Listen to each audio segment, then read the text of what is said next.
35살이고요. 어린 딸 하나 키우고 있는 워킹맘입니다. 저는 당시 궁합도 안 본다던 4살 차인 남편과 지인분 소개로 만나 3년간 연애하고 결혼에 성공한 케이스예요. 사실 결혼하기까지도 참 잡음이 많았어요. 시부모님께서는 나름 어진 인품으로 부부교사로 퇴직하셔서 자식에게 본보기가 되어주셨고 달마다 따박따박 연금까지 나와 노후 준비는 완벽하게 되어 있으셨어요. 남편도 부모님의 영향으로 자상하고 다정한 가정적인 남자였습니다. 그런데 개중에 웬 불청객이 존재하더군요.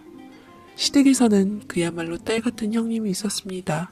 원래 남편에게는 형이 하나 있었으나 결혼식을 앞두기 전 불행하게도 등산하다가 낙상해서 그만 목숨을 잃었다고 합니다.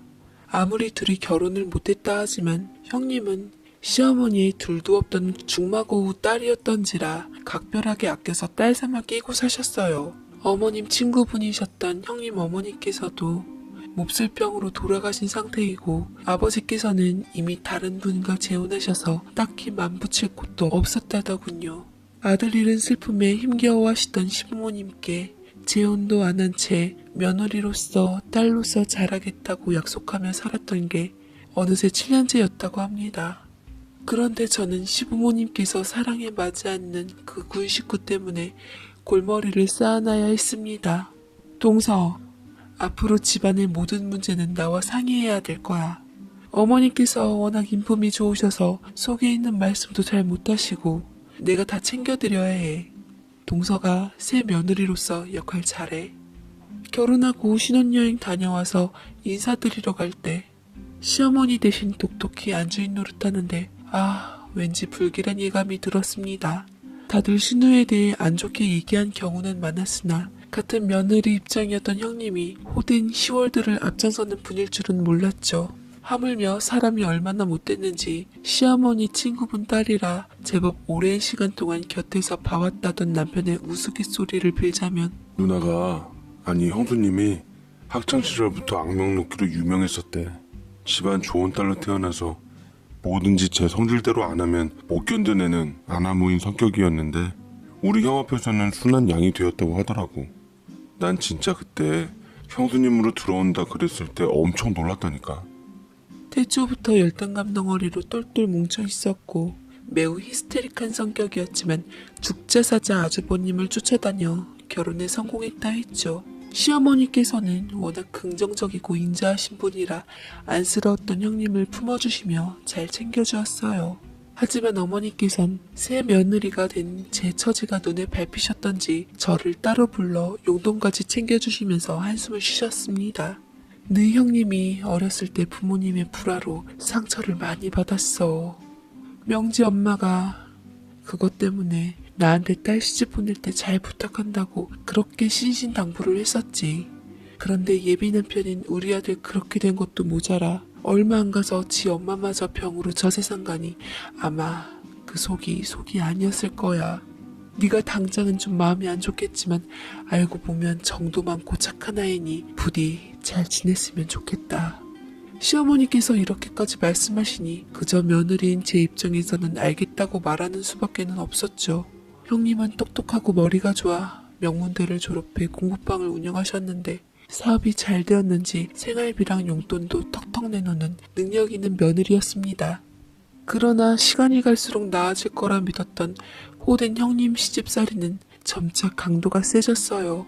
원래 결혼하기만 하면 있던 집 바로 전세 빼서 내어준다는 시어머니셨지만 형님의 종용에 1년만 같이 살다가 분가시켜주신다고 말을 바꾸셨고 시집에 들어오면서부터 저는 형님의 희생양이 되어야만 했네요. 동서, 앞으로 내 말 잘 듣지 않으면 톡 까놓고 시집생활 힘들어질 줄 알아? 내가 우리 집안 실세인 거 알지? 오늘부로 가사 도우미 내보냈으니까 앞으로 여기 있는 동안 모든 집안일은 동서가 도맡아 하고 이로 인해 신경 쓰지 않게끔 해줘. 나에 대해서 도련님한테 일찌감치 들었으면 어떻게 될지 잘 알 거야. 라고 기선제 앞으로 번뜩이는 미소로 저를 보고 얘기하는데 오한의 등줄기가 세해지더군요. 처음에는 돈을 끌어와서라도 집을 마련할까 했지만 한두 푼 하는 것도 아니고 생각보다 부담이 돼서 눈 딱 감고 1년만 버티기로 했습니다.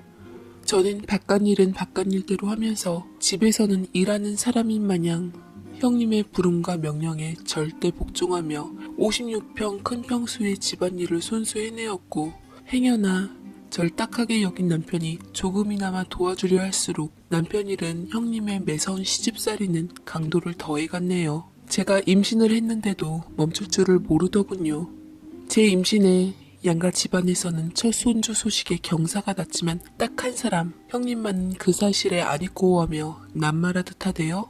뭐 따지고 보면 남이 맞긴 맞았지만요. 결혼하면 애 낳는 건 당연하지. 뭘 그렇게 대단한 일 했다고 주변에서 그렇게 떠받쳐주는지 모르겠네. 애 가졌다는 핑계로 일 느슨하게 했다가는 아주 국물도 없는 줄 알아?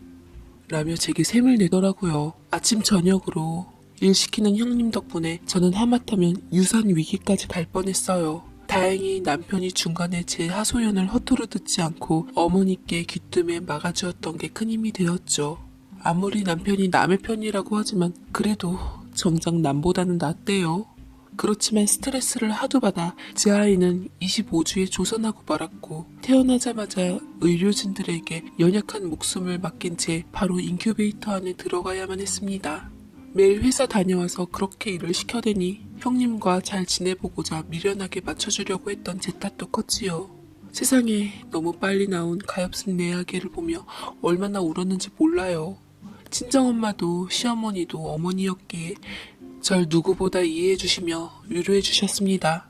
그러나 정작 절 힘들게 했던 당사자인 형님은 분위기 파악 못하고 그 와중에서도 막말을 해대더군요.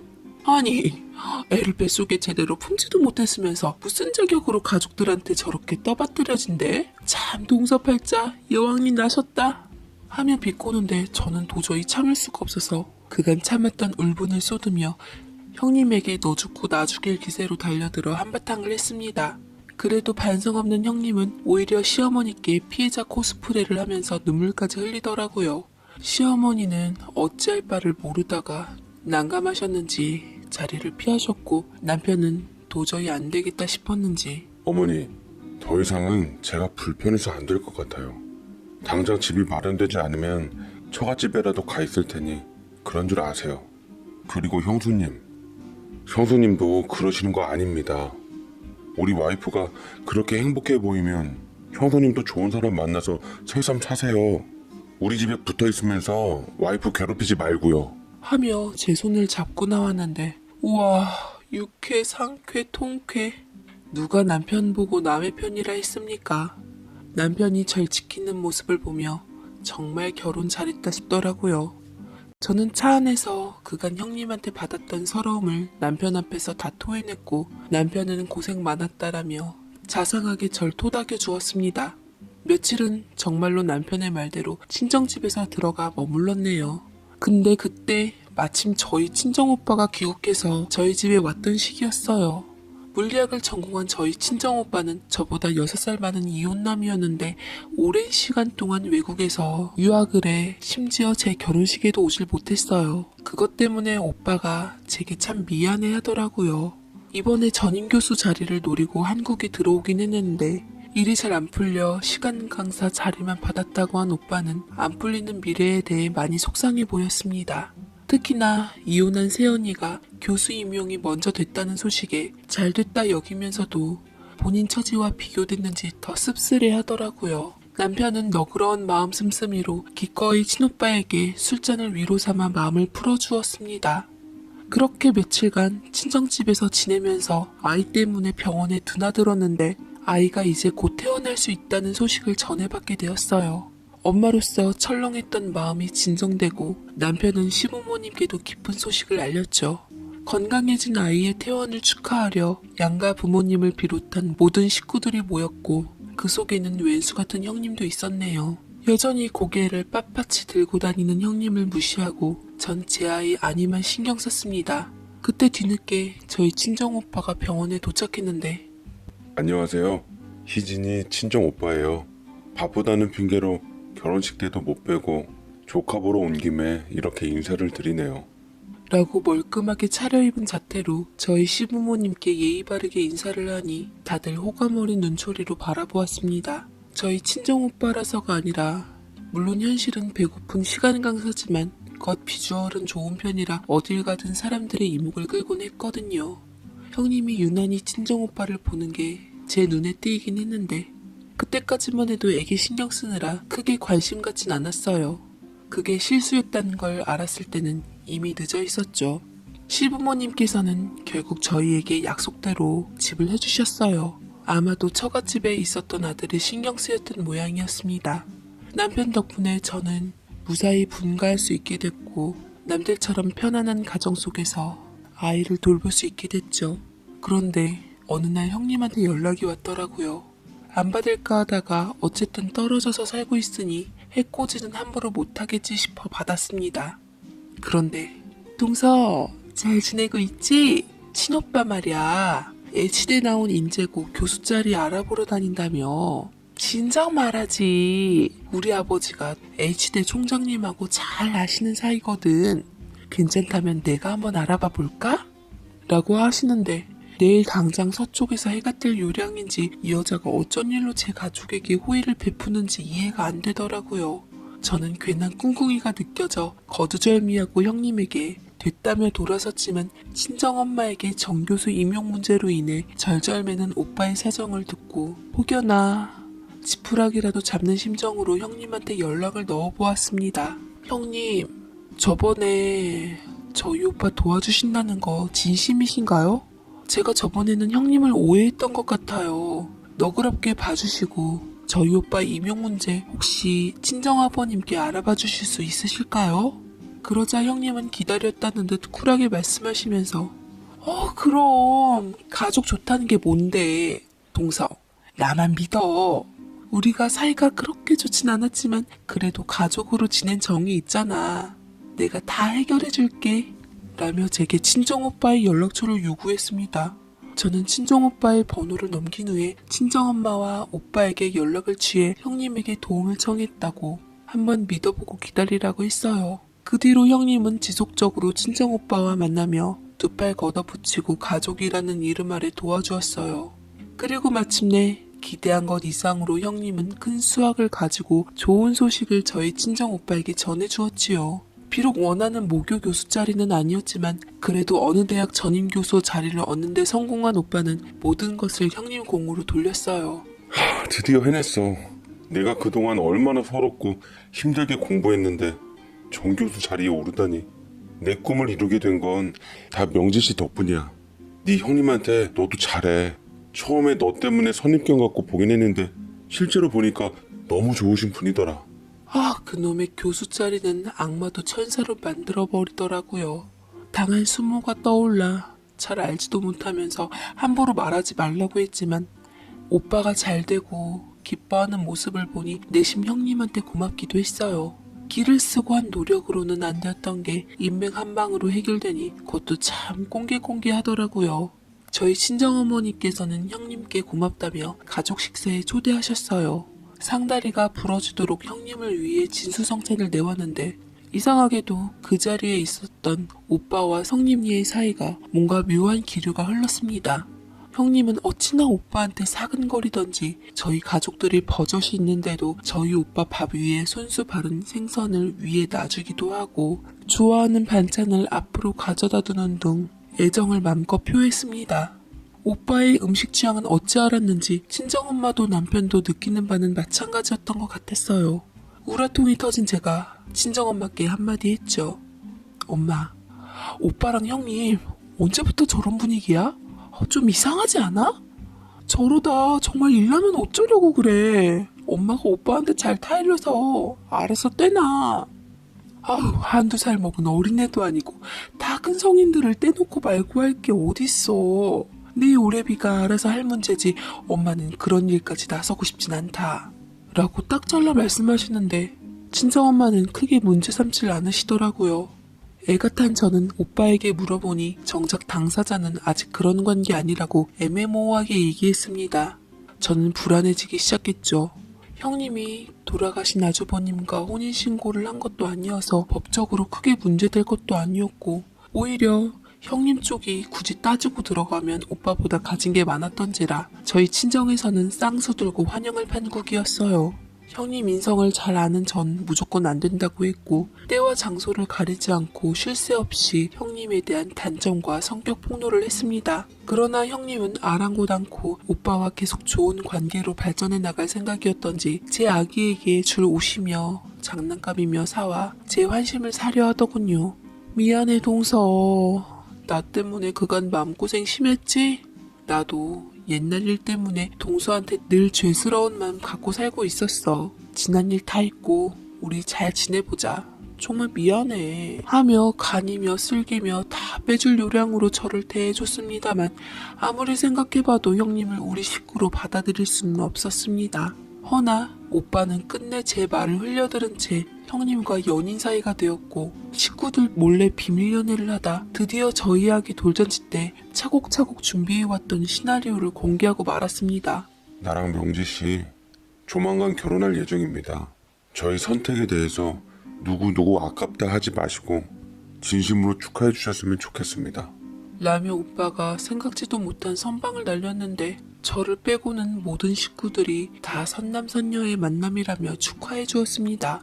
형님은 언제 식구들을 다 자기 편으로 돌려놨는지 기세등등하게 저를 보며 웃었고 저는 속으로 그 웃음을 싹 가시게 해주겠노라고 다짐했죠. 오빠와 형님은 상견례를 마치자마자 바로 결혼식 준비에 돌입했어요. 날이 갈수록 형님도 오빠의 얼굴도 펴갔죠. 엄마는 형님 덕분에 안 풀리던 일이 술술 풀린 것도 좋았고 이혼한 오빠가 상처를 극복하고 새 사람을 만난 것도 좋았던 모양입니다. 허구한 날 예비 며느리였던 형님을 불러 이것저것 살뜰하게 챙겨주었고 오빠는 예비 며느리인 형님과 함께 근사한 데서 가족 식사 모임을 주도한 후 또 한 번 폭탄 발언을 발표했네요. 우리 이제 조만간 예비 부모가 될 예정이에요. 잘 살게끔 많이 축복해 주세요. 희진이 너도 좋은 인연으로 형님과 다시 만났으니 앞으로 잘 지냈으면 좋겠다. 동서가 이제는 아가씨가 됐네요. 앞으로 잘 부탁해요 아가씨. 라는데 하도 제가 형님한테 당한 문제들을 시시콜콜하게 친정한테 풀었던지라 모두가 저더러 형님에 대한 악감정을 풀고 이제 진짜 우리 가족으로서 잘 보듬으라고 얘기했습니다. 누구 맘대로.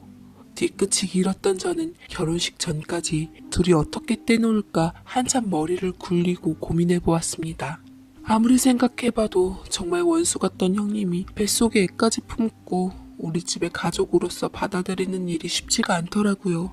그러다 우연히 SNS를 보다가 오빠와 이혼한 옛 새언니의 근황을 알게 되면서 회심의 미소를 짓게 되었죠.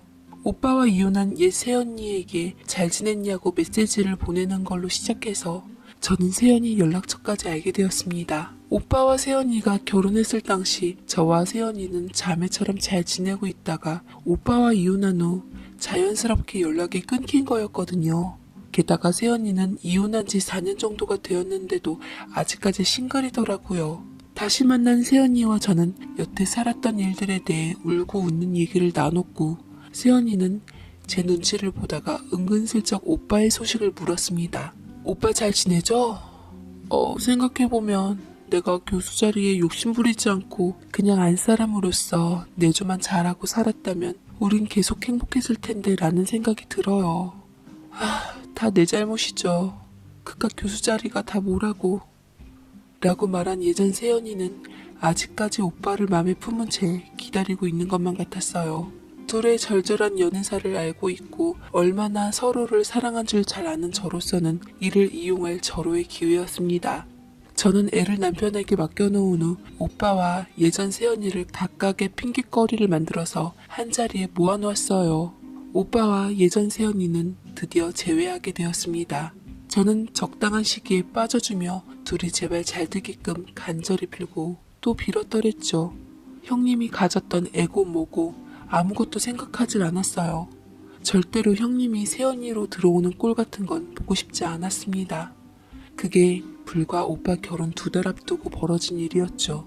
어차피 결혼한 게 아니라 불륜도 아니었으니 크게 가책이 일 것도 없었습니다. 다만 형님 뱃속에 애가 걸리긴 했지만 조산한 제 아이를 생각하면 그것조차 대수롭진 않았죠. 둘의 만남을 주선한 뒤 저는 모른 척하고 친정에 왔고 마침 예비시댁에 잘 보이겠다고 저희 엄마 일손을 돕는 형님을 아련하게 바라보다 형님 착하게 사세요 라고 뜬금포를 날린 후 저희 집으로 돌아왔습니다. 오빠는 예전에 새언니를 만나면서부터 형님을 피하기 시작했어요. 바쁘다는 핑계로 형님과 만나는 시간을 줄이며 예전 새언니와 만남을 지속하는 것 같았고 두 여자 사이에 많은 생각을 하는 것 같았습니다. 그렇지만 자신을 교수로 만들어준 것도 형님 덕이었고 이미 아이까지 갖고 있으니 쉽게 헤어질 수는 없었겠죠. 오빠가 미적미적대는 사이 형님은 결혼식 며칠 전에 오빠의 바람을 눈치채게 되었어요. 그 성격에 아주 친정집에 찾아와 배신감에 몸서리치며 헤집어놓고 험한 미래를 예고했죠. 내가 이대로 넘어갈 것 같아요? 당신도 그 여자도 다 내 손으로 부숴버릴 거예요. 날 배신한 대가를 다 치르게 해줄 테니 기대해요. 뜨끔한 오빠가 확 정신이 깨나며 형님한테 잘못했다고 싹싹 비른 뒤 무릎 꿇고 사죄했지만 상처받은 형님은 자존심이 있었던지 자신을 한순간이라도 배신한 오빠를 용서할 맘이 없어 보였습니다. 나중에는 어떻게 아기 때문에 결혼해서 법적으로 합치기는 했으나 둘 다 마음이 예전 같지 않는 상황이니 부부 사이 불화가 많게 되었죠. 한번 깨진 접시는 다시 이어붙이기 힘들었나 봅니다. 끝없이 바람피고 의심하는 상황이 이어졌어요. 형님은 작심한 듯 친정오빠와 새언니가 근무하는 대학교 내에 대자보를 붙여 교수라는 사람의 도덕성을 문제 삼았고 학생들과 동료 교수들 앞에서 체면이 말이 아니게 된 친정오빠와 새언니는 형님한테 사정사정하며 그만해달라고 요구했지만 독한 형님답게 끊임없이 오빠와 새언니를 궁지로 몰아가는 대단한 분이셨더랬죠. 이걸로 오빠는 교수 자리에서 직위해제 당하고 그동안 꿈을 위해 쌓아놓았던 게 물거품이 되고 말았습니다. 형님 역시 이걸로 인해서 오빠한테 많은 미움과 원망을 받으며 둘은 치닫을 수 없는 최대 파국으로 빠져들고 말았죠. 근데 웃긴 거는 이 모든 책임이 저한테 돌아오더라고요. 이게 다 너 때문이야. 갑자기 왜 전철을 나한테 소개시켜줘서 내 인생 이렇게 만들었는데? 우리 다시는 보지 말자. 여동생이고 나발이고 너 같은 거 이제 필요 없어. 라는데 저는 사실 멍석만 깔아줬지 정작 바람핀 건 당사자면서 왜 제가 그런 얘기를 들어야 하는지 웃기더라고요. 뭐 나름 계산된 거긴 해서 반박은 딱히 안 했지만요. 정황이 밝혀지니 저는 시댁 식구들과 남편에게도 큰 비난을 면치 못하게 되었습니다. 형님은 결혼한 지 반년 만에 혼자 산부인과에서 아기를 낳았고 세상이 다 지긋지긋했는지 친정처럼 가까웠던 시댁마저 떠났습니다. 오히려 제게 비난도 원망도 안 한 사람은 형님이었어요. 가끔은 죄인처럼 살면서 형님의 소식을 들을 때마다 속으로 뜨끔뜨끔하지만 그래도 제가 당한 걸 생각하면 아직까지도 가족으로 안 받아들인 것에 대해 후회는 없습니다. 형님의 지독함 때문에 조산한 탓에 하마터면 제 곁에 잠들어 있는 아이를 못 본다고 생각하면 앞이 깜깜해요. 형님도 이제 출산을 했으니 알았겠죠, 제 심정을. 훗날이라도 다신 그 여자를 보고 싶지 않은 게 제 진심이네요. 제 사연 읽어주셔서 안누고서야 알게 되었고 저는 돌아가신 엄마에 대한 그리움과 본인 자식도 안 낳으시고 절 키워주신 새엄마에 대한 감사함이 들며 만감이 교차했습니다. 어쩌면 제가 일찍 결혼한 데에는 그 사실도 잠재적으로 심리적인 작용을 한 거라 생각이 들어요. 하지만 부모님께서 20대 중반 경제적 능력 없던 제게 도움을 주셨던 건 하나도 없었습니다. 저도 원하긴 했지만 앞서 부모님께서 하도 결혼을 밀어붙이시길래 저는 집이라도 한 채 아니면 경제적인 지원은 최소한 좀 해주실 줄 알았거든요. 그렇지만 제 착각이었습니다. 곁에서 결혼하라 독촉은 했지만 제 인생의 선택은 스스로 했으니 알아서 하라고 하시더라고요.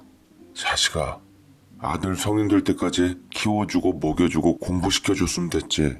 이제 네가 돈 벌어서 써야 하지 않겠냐? 네 결혼 자금까지 애비한테 해달라는 건 도리가 아니다. 요새 누가 부모한테 손 벌려 집 해달라 하냐? 니들이 알아서 해야지. 며느리 될 애한테도 전해라. 예물이고 예단이고 다 치워버리라고. 네, 부모님은 늘 그랬습니다. 얼핏 듣기로는 며느리한테도 예단 예물 안 해오라는 게 합리적인 것처럼 보이지만 실상은 부모님께서 해주기 싫어서 주지도 받지도 말라 하는 거라고 생각했어요. 그럴 거면 제게 결혼도 말씀하시지 말던지. 항상 제게 뭔가를 요구하시면서 결정적인 순간에 책임 회피를 하셨더랬죠. 그렇다고 저희 집이 어려운 것도 아니었어요. 물론 아버지가 젊었을 적 뼈 빠지게 일하고 운때가 맞아 재산을 축적한 덕분이긴 하지만요. 아버지께서는 가난한 농부의 아들로 태어났는데 젊었을 적 안 해본 사업이 없을 정도로 생활력이 강하셨고 악착같이 모아서 결국 지금 건물주가 되어서 임대업을 운영하게 되었습니다. 그 아래에 프랜차이즈 갈비탕집까지 차리고 옆에는 어머니가 운영하시는 카페로 인한 부수익까지. 정말 대단했죠. 옛날에 솔직히 안 어렵게 산 사람이 어디 있겠어요. 개같이 벌어서 정승같이 쓰라고 했는데 아버지는 개같이 벌어서 개같이도 안 쓰셨습니다. 그저 어딘가에 꿍쳐놓기만 하셨죠. 제가 결혼해서 그나마 며느리 의식해서 돈 좀 풀었지 전에는 말도 못했어요. 우리 엄마가 제일 마음고생 많이 하셨죠. 하도 엄마가 딱해서 참다 못해 제가 총대를 맸습니다. 아버지, 오늘 그래도 엄마 생일인데 맛있는 것 좀 먹어요. 엄마 생일날 왜 엄마가 직접 미역국 끓이게 하세요? 그것도 소고기 한 점 없이 미역만 달랑 넣게 하고. 오늘 같은 날 하루쯤은 외식해도 되는 거잖아요. 다른 남자들처럼 엄마한테 경제권 주시고 관리하라고 하시면 안 돼요? 이렇게 부실하게 먹다간 진짜 쓰러져서 병원비 들면 그게 더 손해 아니냐고요. 뭐야 녀석아? 생일날 우리가 먹는 게 어디가 어때서? 김치에다 미역국, 무말랭이, 쌈채소, 쌈장, 깍두기, 콩자반, 계란까지 벌써 몇 첩 반상이야? 너 요새 계란이 얼마나 비싼 줄 알아? 금란이야 금란. 당신 다음엔 콩자반이나 계란이나 둘 중 하나만 올려. 단백질이 겹치는데 뭘 이렇게 많이 했어? 이러니까 돈이 줄줄 새지. 내가 생일이라 참는다 라고 하시는데 진짜 엄마 생일 때까지 너무하신다 생각했습니다. 엄마는 그때까지만 해도 아빠 말이라면 껌뻑 죽는 사람이라 더 이상 아빠 심기를 거스르지 않게 하려고 제게 눈치를 주며 말렸더랬죠. 자식은 무조건 하나만 낳아라. 요새같이 어려운 때 국가가 도와줄 것도 아니면서 캠페인에 따라 자녀 많이 낳다간 거짓골을 못 면하는 법이야. 아시며 딱 하나만 낳으라고 하셨는데 하나도 마음대로 임신이 안 되어서 이른 결혼에 비해 아이가 늦어졌습니다. 아버지는 집안에 전기세며 수도세며 각종 공과금과 식비, 쓰잘데기 허튼데 돈 쓰는 한 푼조차 아까워 필사적으로 아꼈어요. 그럼 집이라도 좀 작은 데서 살던가. 저희 집 서울에서 부처님 동네에서 아파트 50평대에 살았고요. 겨울마다 50평 넓은 데서 옷 겹겹이 껴입으며 힘들게 보냈는데 정말 하우스푸어가 따로 없었습니다. 가구는 30년 전 것을 아직까지 멀쩡하다며 쓰고 있었고 가족들 옷은 아나바다에서 중고 옷을 사거나 들임받거나 우리 아버지처럼 인터넷을 100번 활용하는 사람도 드물겠다 싶었습니다. 뭐 하나 필요할 것 같으면 인터넷에 드림을 받거나 재활용품을 뒤적거려 리폼해서 쓰는 건 일상이 되었는데 도대체 매달 들어오는 저 우수수 쏟아지는 돈 어디다 싸들고 가나 싶었더랬죠. 남들은 다 저 가난한 집 아들인 줄 아는데 사는 동네랑 집을 보면 입이 떡 벌어져서 놀라곤 했습니다. 아내같이 진실하고 착한 여자는 만날 수 있었습니다만 아버지가 재력만 제게 좀 허락하신다면 훨씬 풍요롭고 누리면서 살 수 있는데 그렇지 못해 아내에게도 늘 미안했죠. 그러나 바로 엄마에 대한 사건이 터지면서부터 아버지의 위치는 흔들리기 시작했습니다. 엄마는 아버지 가게 옆에서 카페 일을 하며 열심히 아버지를 도왔는데 어느 날부터 몸이 이상해지기 시작했는지 식사도 잘 못하시고 몸도 잘 못 가누시고 주저앉는 경우가 많이 생겼어요. 계속 안 좋아서 피곤함이 쏟아지고 여기저기 몸이 아프다고 하는데도 아버지는 들은 채도 하지 않으셨습니다. 몸이 그럴 때가 있어. 좀 쉬면 나아지지. 그것 좀 몸 안 좋을 때마다 병원에 가면 다 병원 좋은 일 시키고 의사 좋은 일 시키는 거야. 별것도 아닌 것 같고 호들갑 떨어서 이것저것 검사받게끔 해서 돈 벌어먹으려는 수작질이나 한다니까. 정작 치료비는 얼마 안 들면서 원인 밝혀낸다고 하는 검사비가 아주 돈 먹는 하마예요. 하마 라고 말을 하는데 엄마도 참 엄마죠. 본인 몸이 아프면 끝까지 밀어붙이면서 병원을 가자고 우겼어야 했는데 아버지의 말씀은 곧 하늘이었기에 그 말을 따라간 게 화를 자초하기도 했습니다. 그래요. 무식한 나보단 똑똑하고 현명한 당신 말이 맞겠죠. 나 그럼 병원 안 갈게요. 당신 말 맞다나 좀 쉬면 낫겠죠. 약국 가서 약 조금 사 먹고 버티면 괜찮을 것 같아요. 약도 함부로 오남하면 좋지 않아. 일단 피곤해 보이니까 바카스 같은 자양 강장제 먹고 버텨. 그러다 상태 더 안 좋아지면 약 먹고, 더 안 좋아지면 병원. 이렇게 가야지. 그거 검사하는데 방사선이다 뭐다 나오는 게 더 안 좋다더라. 내 말 믿고 좀 참아봐. 알겠지? 라며 엄마에게 단단히 일러두었는데 평생 아버지의 말을 하늘처럼 떠받들고 살았던 엄마에게 훗날 후회할 짓을 저지르는지도 모르고 그렇게 대꾸했죠. 그것도 아주 잠깐. 아버지는 엄마가 아프다고 말할 때마다 귀찮아하며 손님 많아서 바쁘다고, 아버지 스스로 나도 힘들어서 죽을 지경이니 얼른 같이 일하자고 독촉해서 엄마는 그토록 죽을 만큼 아픈데도 병원에 안 가고 참다가 결국은 쓰러지고 말았습니다. 앰뷸런스에 실려가서 병원에 도착한 엄마는 의사의 설득 끝에 겨우 아버지의 허락이 떨어져 검진을 받을 수 있었습니다. 그리고 위암 3기 판정을 받았더랬죠. 그제서야 아버지는 본인이 얼마나 의사를 불신하고 잘못 판단했는지를 알게 되었습니다.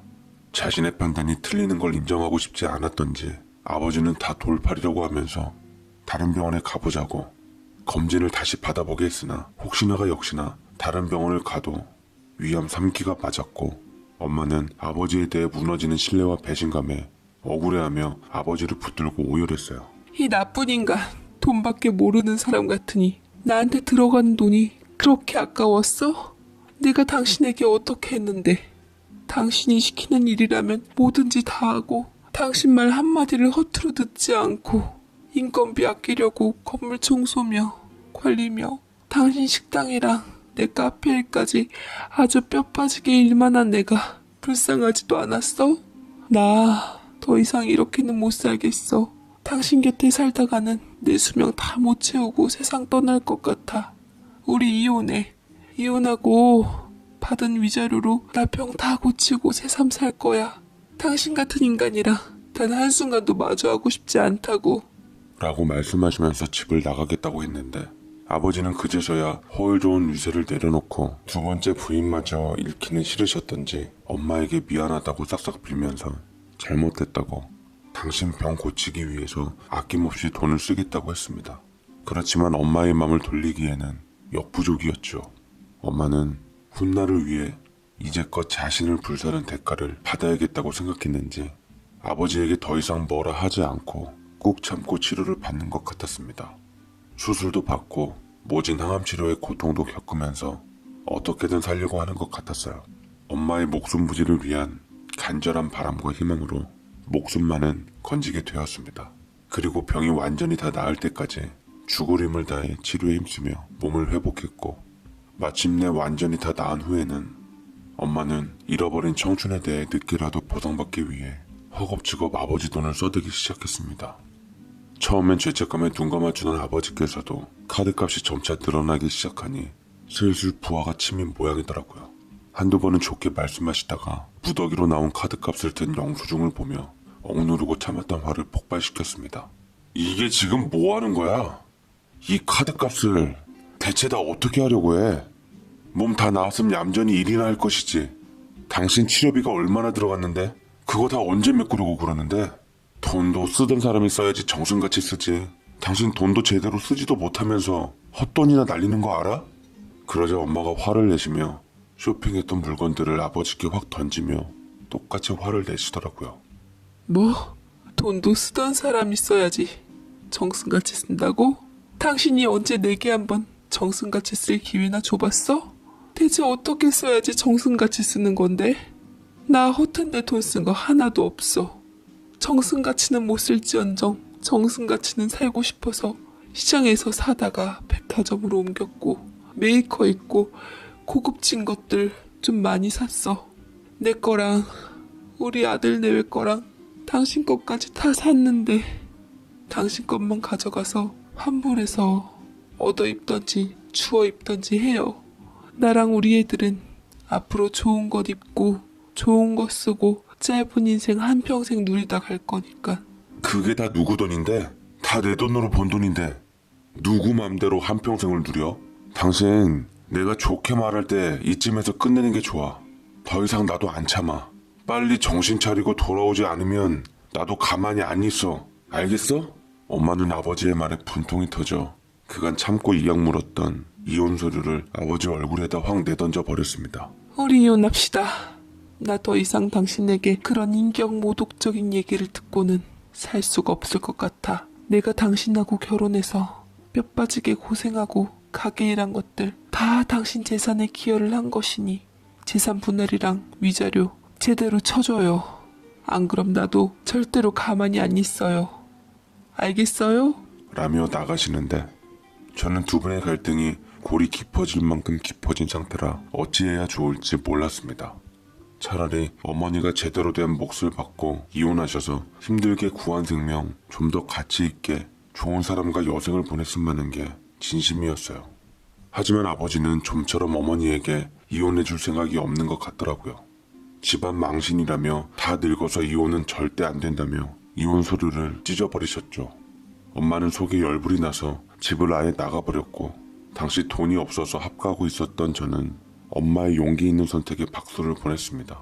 그렇지만 엄마가 나가고 나서 피해는 고스란히 저와 제 아내에게 돌아왔어요. 일단 아버지의 화풀이와 스트레스 때문에 늘 긴장 속에서 살아야만 했고 그나마 어머니가 분담해서 도와주시던 집안일들과 잡다한 일들은 오롯이 저희 몫이 되었습니다. 환장한다는 말은 이럴 때 쓰는 말이 맞더라고요. 그러던 찰나 아내는 제 아이를 갖게 되었고 엄마처럼 열심히 일하다 쓰러져서 병원에 실려가고서야 임신 사실을 알게 되었습니다. 임신 초기인지라 하마터면 너무 무리해서 소식을 알기도 전에 큰일이 날 뻔하기도 했죠. 초음파 꼬물이의 존재만으로 부성애가 생겼던지 온몸에 소름이 돋더라고요. 엄마의 마음을 이해할 것 같았고 아버지의 가게를 뒤엎을 요량으로 씩씩대며 찾아가 동네방네 떠나갈 새라 악을 쳤습니다. 아버지는 제 아내가 임신한 것을 알았던지 엄마 때처럼 실수했다 여기신 듯 입술을 깨무셨어요. 하지만 본인 잘못으로 며느리가 쓰러진 것을 인정하기 싫었던 건지 손주 무사했으면 된 거 아니냐고 어물쩍 넘어가시려고 하며 자리를 피하셨습니다. 아버지 재산이고 나발이고 저는 있는 돈 다 털어서 아내에게 당장 분가하자고 했습니다. 더 이상 형편없는 남편이자 아빠가 되고 싶지 않아 하루빨리 아버지에게 벗어나고 싶었어요. 그런데 의외로 핏기 없는 얼굴로 링게를 맡고 있는 아내가 자신의 배를 쓰다듬으며 반대를 하더라고요. 나 괜찮아. 아버님 말씀대로 우리 아기 무사했으면 됐지. 어차피 우리 분가할 돈도 없잖아. 단칸방에서 애 키우며 시작하느니 그냥 넓은 집에서 우리 애기 키우면서 살고 싶어.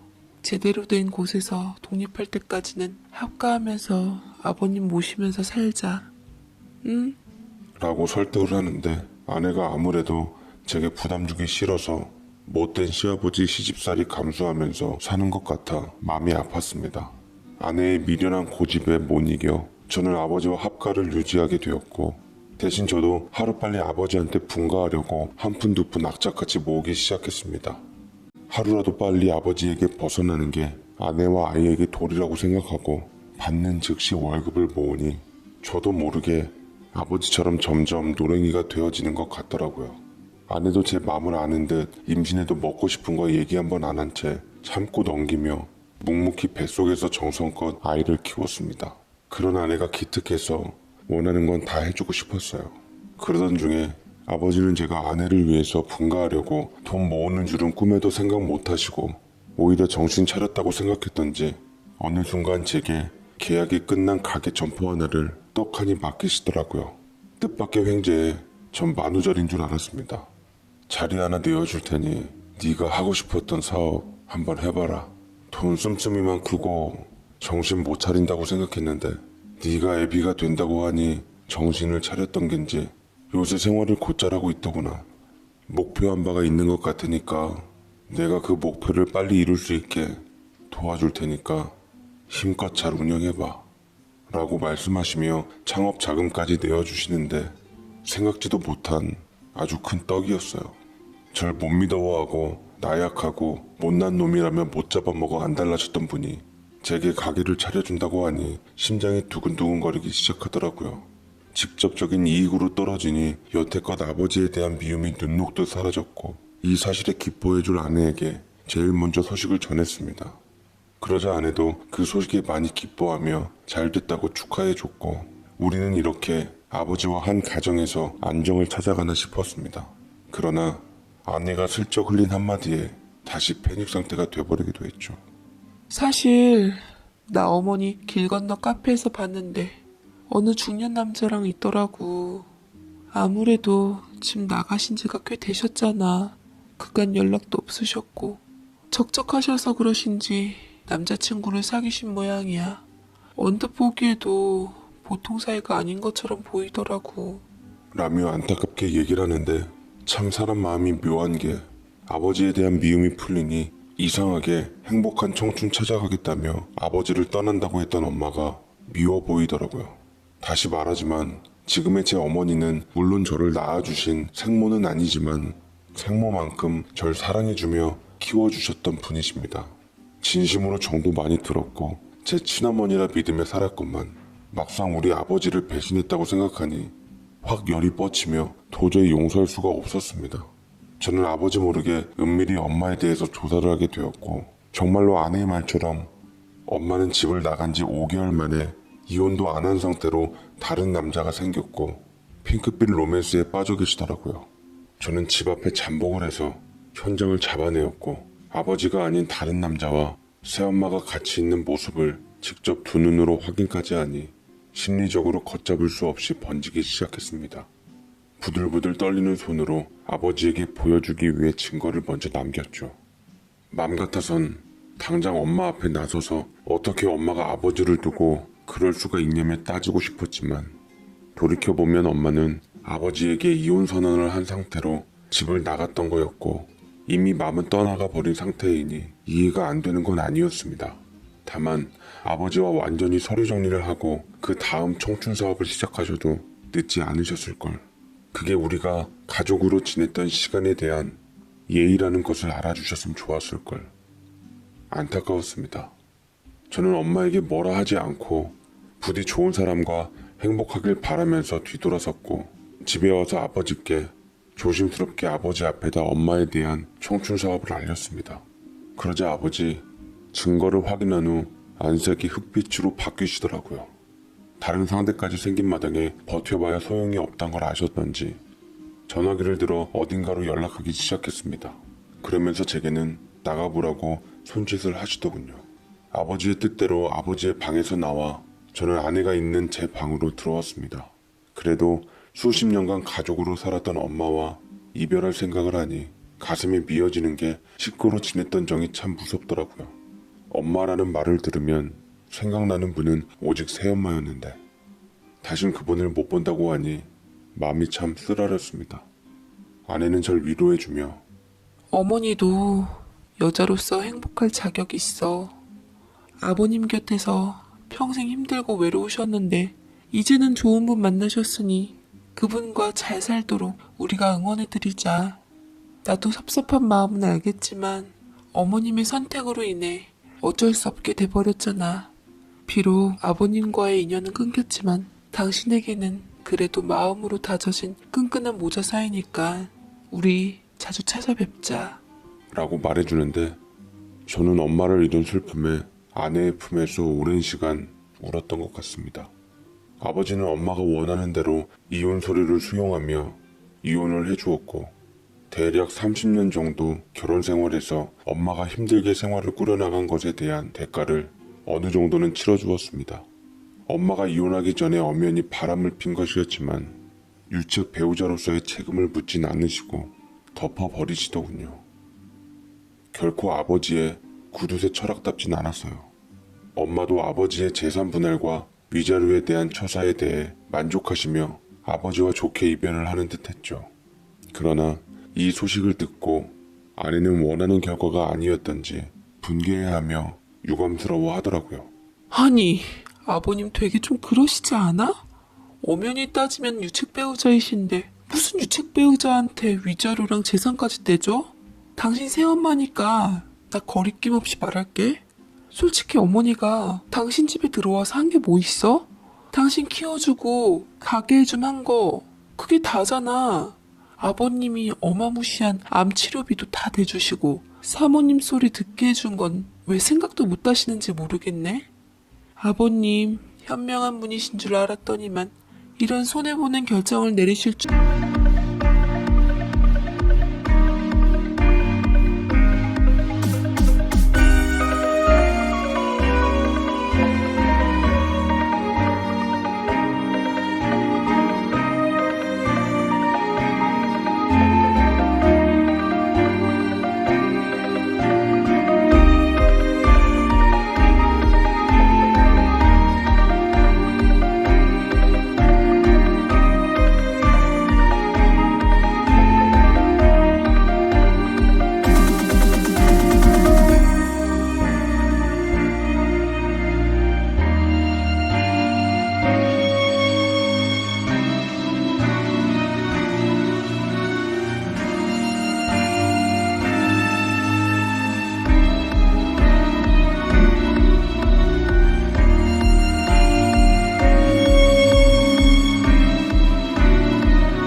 들은 꿈에도 몰랐어. 참, 돈 너무 아깝다 진짜. 라며 평소 아내의 이미지와는 전혀 다른 말을 하는데 정말 내 아내가 맞나 싶을 정도였습니다. 임신하면 호르몬 변화로 인해서 심경의 변화가 일어난다고 들었는데 천사표 아내에게 전혀 어울리지 않는 말들이었죠. 허나 저는 그것이 아내의 진정한 본색인 줄 뒤늦게 알게 되었습니다. 저도 부모님의 이혼이 충격이었던지 아버지를 비롯해 한참을 맘을 추스르는데 시간을 보내었습니다. 시간이 약이라는 말이 맞더라고요. 그러나 곳곳에 엄마가 쓰던 흔적어린 물건들이 보일 때마다 자꾸 생각이 나서 집 정리를 제대로 한번 하기로 했습니다. 정리하다 보니 어머니가 미처 챙기시지 못한 물건들이 있어 한 곳에 모아 버릴까 했지만 그래도 어머니의 손때가 묻은 물건들이 많아서 쉽게 버리진 못하고 주인인 어머니에게 돌려줘야겠다 싶었습니다. 마음이 내키진 않았지만 그래도 제 휴대폰 속 저장되어 있는 사랑하는 우리 엄마 이름으로 어머니의 번호를 눌렀고 신호가 끊어질 때쯤 망설임 끝에 받은 것 같은 어머니의 목소리는 차분하게 가라앉아 있더라고요. 저는 집에 두고 가신 물건을 정리했다며 돌려주겠다고 말씀드린 뒤 원하는 곳, 원하는 시간에 찾아뵙겠다고 했습니다. 어머니는 아버지께 받은 위자료나 재산으로 좋은 집에서 살고 계실 거라 생각했는데 아버지와 별거 중일 때 살고 계신 작은 원룸에서 월세로 살고 있더라고요. 적잖은 돈을 받았는데 왜 그렇게 살고 있을까 의아했습니다. 어쨌거나 살고 계신 집 앞 카페에서 만나 뵈었는데 제 시간에 나타난 어머니가 안 본 새에 살이 확 빠져버려 아버지와의 이혼에 뒤늦게 힘이 드셨나 아니면 새 남자가 아버지처럼 속을 썩이나 싶었죠. 그런데 저는 물건을 전해주면서 꿈에도 생각지 못한 놀란 비밀을 전해 듣게 되었습니다. 다름 아닌 어이없게도 임신한 아내의 실체에 대해서 말해주셨죠. 만약 그 말들이 사실이라면 충격을 금치 못했던 상상도 못할 쇼킹한 발언들이었습니다. 네 아내 조심해라. 생각해보니 아주 보통 내기가 아닌 것 같더라. 어른들을 버젓이 손바닥에다 놓고 계획대로 찜짜 먹었던 애야. 그중 내가 제일 제대로 당한 거고 네가 알고 있나 모르겠다만 사실 내가 이혼하기 전 만났던 그 남자 바로 네 처가 나한테 소개시켜준 사람이다. 홧김에 네 아버지에게 이혼 서류 던져놓고 나왔는데 나중에 후회가 들어서 돌아가려고 네 안사람한테 집안 상황에 대해서 물어봤더니만 절대로 아버님한테 굽히시면 안 된다며 어머니가 얼마나 매력적이고 괜찮은 여성인지 알게 해주라고 내게 어느 한 남자를 소개시켜주더구나. 그 남자가 얼마나 여심에 대해서 잘 알고 있던지 나 같은 거 휘어잡는 데는 도사 같은 사람이었지.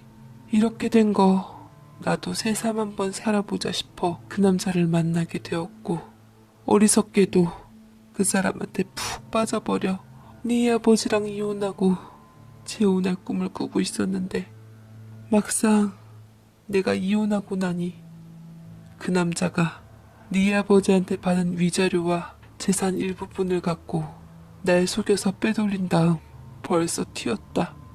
경찰에 신고하니까 그 남자가 사기 전과 우범이라더구나. 그래서 나는 또 이 모양 이 꼴로 살게 되었다. 라며 한마는 속내를 드러내며 한숨을 쉬면서 괴로워하는데 저는 아내의 악마 같은 면모가 착각이 아님을 깨닫고 실체에 대해 확인하기 위해서 아내가 있는 집으로 갔습니다. 아내는 제가 온 줄도 모른 채 누군가와 전화 통화를 하며 낄낄거리면서 웃느라 정신없는데 정말 충격 어린 모습이 아닐 수 없었습니다. 잘했어요. 수고료는 약속대로 잘 보냈어요. 그 여자한테 분에 넘치는 재산이었지. 제대로 지키지 못한 건 그 여자 탓이니까 아무 걱정 마요. 원래는 우리 남편이 다 받아야 할 재산이었는데 우리 남편 친모도 아닌 사람이랑 나누는 건 좀 아니잖아. 아버님이 워낙 구두쇠라서 실속은 챙길 줄 알았더니만 알고 보니까 아버님처럼 정이 무른 사람도 없더라고. 그러니 우리 집 어려운 줄 알고 나한테 예단 예물비도 안 받았지. 어쨌거나 남편도 시아버지한테 인정받았으니 별 꼴뚜기가 튀어나오지 않는 이상 시아버지 재산은 나랑 내 남편 거야.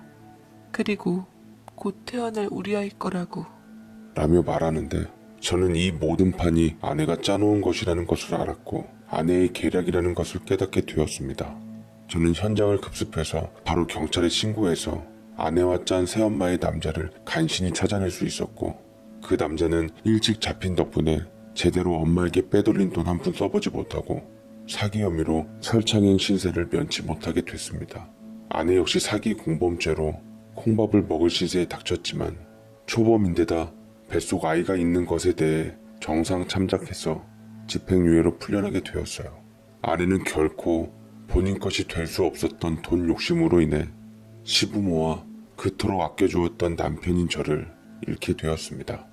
아버지는 발등 찍은 며느리에게 노발대발하시며 당장 눈앞에서 사라지라고 하셨고 집 나간 이혼한 어머니를 다시 불러들이려 했지만 어머니는 가책이 일었던지 돌아갈 수 없다며 버티며 끝내 아버지와 이혼을 선언하셨습니다. 아버지와 아내를 한 집에서 둘 수 없었던 저는 그간 모아놓은 돈을 가지고 집을 나와 단칸방부터 시작해야만 했더랬죠. 아내와 사는 것에 대해 오만 가지 정이 다 떨어졌지만 뱃속 제 아이 보고 버텼습니다. 이윽고 제 딸아이가 태어난 후에는 그 여자에게 이혼을 요구하려 했지만 아이러니하게도 저희 부모님들께서 이혼만큼은 절 말리신 덕분에 파렴치한 아내와 법적으로나마 부부 사이를 유지하고 있습니다. 현재 아내는 제가 얻은 단칸방에서 지내고 있고요. 저는 딸아이와 함께 아버지 집에서 살고 있습니다. 정남이가 떨어져 오랜 기약 없는 별거를 하게 되었는데 언제 끝이 날지는 잘 모르겠습니다. 정 아이를 봐서라도 잘 해결되었으면 좋겠는데 자신은 없네요. 언제부터 아내가 변한 건지 원래 그런 모습이었던 건지 아직까지도 그런 엄청나고 사악한 일을 벌인 당사자가 제 아내라는 게 믿겨지질 않습니다. 앞으로 제가 어떻게 해야 할지 아무리 생각해도 도저히 판단이 서질 않습니다. 재산 때문에 아버지와 어머니를 이혼시킨 며느리, 과히 상상이나 되실까요? 아이는 제가 키우고 있고 현재는 어미로서 찾지도 않는 실정인데 아이를 위한 별거가 의미가 있나